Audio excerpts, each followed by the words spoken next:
తెలంగాణలోని ములుగులో భూకంప కేంద్రాన్ని గుర్తించారు. ప్రకంపనల తీవ్రత రిక్టర్ స్కేలుపై 5.3గా నమోదైంది.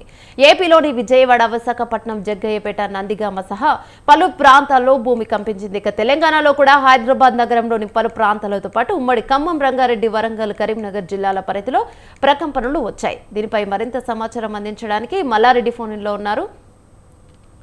చెప్పండి.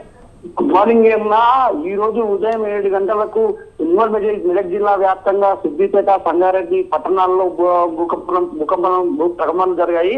అయితే మామూలుగా సిద్దిపేటలో ఒకేసారి ఏం జరుగుతుందో అనే పరిస్థితి కూడా ప్రజలు భయాందోళనకు గురైన పరిస్థితి ఏర్పడింది.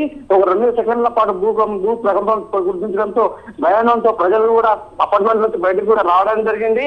ముఖ్యంగా సిద్దిపేట పట్టణంలో సిద్దిపేట పాత బస్ స్టాండ్, డిగ్రీ కాలేజ్ చేరొస్తాయి, ఇటు బ్లాక్ ఆఫీస్ చేరొస్తాలో భూ ప్రకంపనలు వచ్చాయి.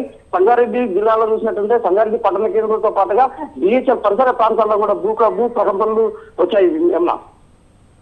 Thank you Mallareddy.